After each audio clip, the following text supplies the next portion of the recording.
Hi, my name is Kate and I am on week 26 of long COVID. So I am just hitting the half a year, 6-month mark since my initial infection and have been dealing with long COVID ever since. And today is shower day. If you are wondering, isn't every day a shower day? You probably don't have dysautonomia.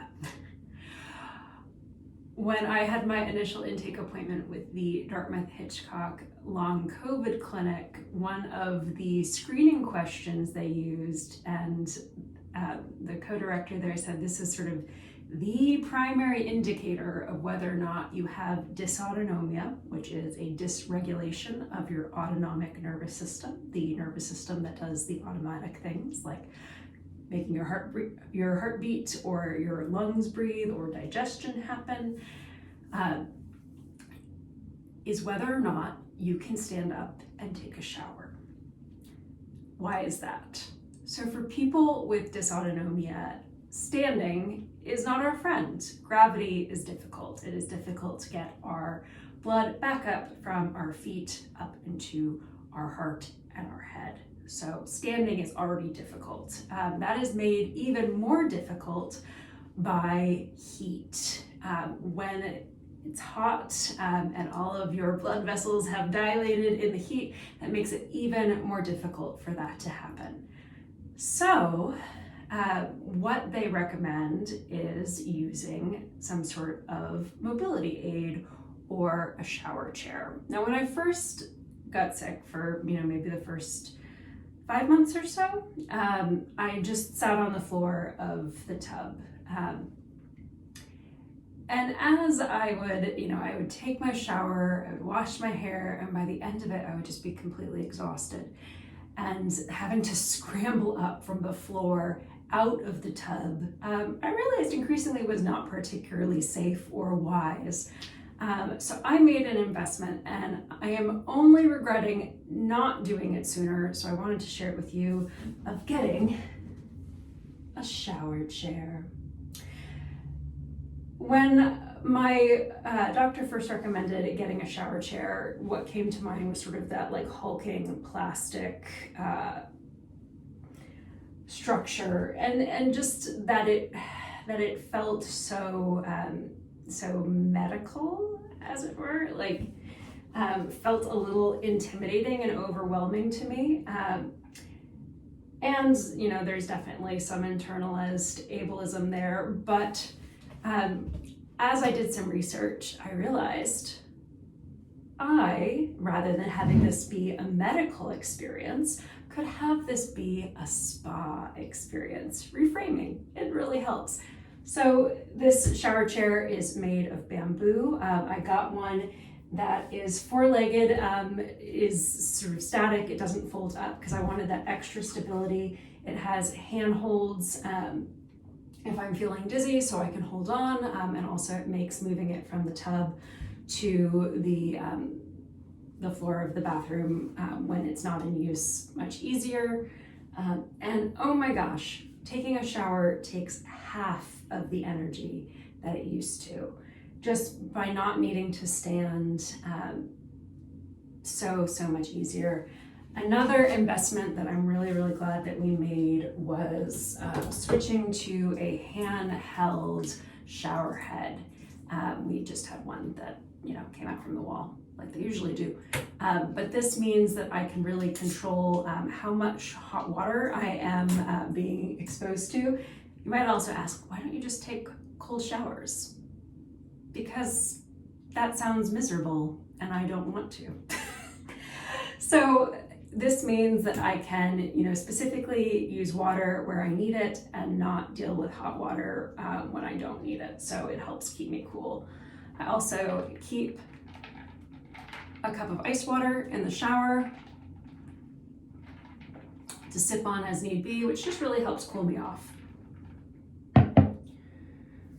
That being said, even with these modifications, for me, a shower is a major undertaking. If I'm taking a shower that day, that is one of the 2 activities I can do. So that only leaves one other activity option open. So it's not something that I can do every day and also keep up with rehab, with my, slow return to full-time work. So I really have to be very choosy about which days I shower. So what do we do on the days that we can't take a shower? If I had an aspirational style, would say that it is 1940s land girl. So highly recommend a Rosie the Riveter type headscarf. This is a cotton 30 by 30 scarf, which gives me plenty of material to sort of cover my hair. Super comfortable, can sleep in it when I, go ahead and take my naps for the day. Another option, which I definitely utilize quite a bit, is dry shampoo. Now you can get ready-made, spray bottles of dry shampoo, but I found that they really irritated my lungs. So what I wound up going with since I got sick was just straight up cornstarch. I've used cornstarch, I've used arrowroot powder, and all you do, this is cornstarch in a little jar. I have a big fluffy brush, and this is sort of like classic 18th century powder and pomade styling. So I just get some on the brush, tap the excess off, and then you just brush it into the roots of your hair. Smudgy it around, and it can definitely give me a few extra days in between showering. One thing that my respiratory therapist recommended, and I think is a really good idea, kind of depends on what you've going on with your lungs, is doing this with a mask on. Just your classic KN95 or medical mask. Just if you have particular respiratory issues, making sure that you're not breathing in any particles that could cause irritation. So really cheap, really easy. If you have darker hair, I've seen recommended recipes of like adding in either some crushed brown eyeshadow or adding in some cocoa powder. For me with red hair, just regular cornstarch or arrowroot powder works fine. For the body, I keep biodegradable wipes by my bed, so that way on the days that I can't take a shower, I can still start the day feeling really fresh.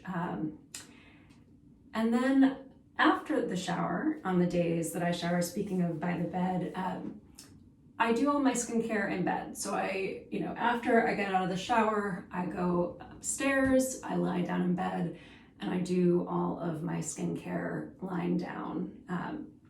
So that way I can really get into that rest mode. So much of dysautonomia is figuring out, how can I do this sitting or lying down? So these are just a few of the tips and tricks that I have used, that I've heard about from my occupational therapist, respiratory therapist, that I've found online. I hope that they're helpful to you. So from my shower to yours, wherever you find yourself on your journey of healing, take good care, everybody.